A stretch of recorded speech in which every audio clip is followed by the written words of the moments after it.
This is the book of Genesis, chapter 11. And the whole earth was of one language and of one speech. And it came to pass, as they journeyed from the east, that they found a plain in the land of Shinar, and they dwelt there. And they said one to another, Go to let us make brick and burn them thoroughly. And they had brick for stone, and slime had they for mortar. And they said, Go to, let us build us a city and a tower whose top may reach unto heaven, and make us a name, lest we be scattered abroad upon the face of the whole earth. And the Lord came down to see the city and the tower which the children of men built. And the Lord said, Behold, the people is one, and they have all one language. And this they begin to do, and now nothing will be restrained from them which they have imagined to do. Go to, let us go down, and there confound their languages, that they may not understand one another's speech. So the Lord scattered them abroad from thence upon the face of all the earth, and they left off to build the city. Therefore is the name of it called Babel, because the Lord did there confound the language of all the earth, and from thence did the Lord scattered them abroad upon the face of all the earth. These are the generations of Shem.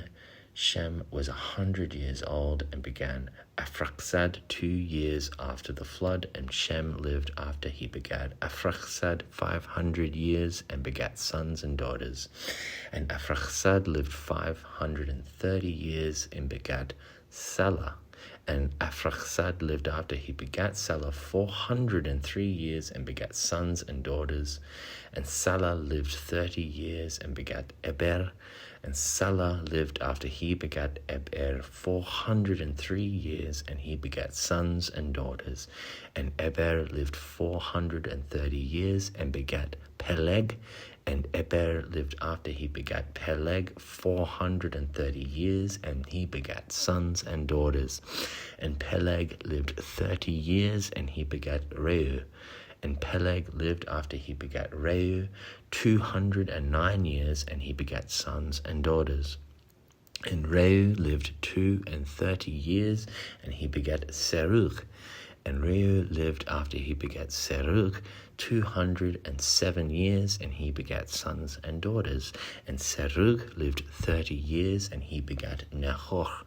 And Serug lived after he begat Nahor 200 years, and he begat sons and daughters. And Nahor lived 29 years, and he begat Terah.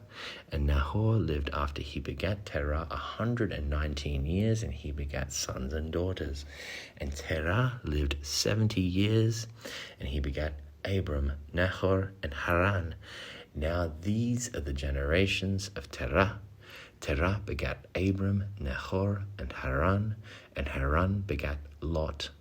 And Haran died before his father Terah in the land of his nativity, in Ur of the Chaldees.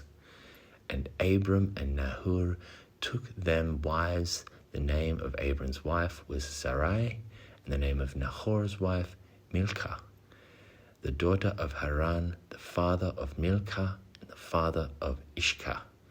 And Sarai was barren; she had no child. And Terah took Abram his son, and Lot the son of Haran, his son's son, and Sarai his daughter-in-law, his son, Abram's wife, and they went forth with them from Ur to the Chaldees, to go unto the land of Canaan. And they came unto Haran, and dwelt there. And the days of Terah were 205 years, and Terah died in Haran.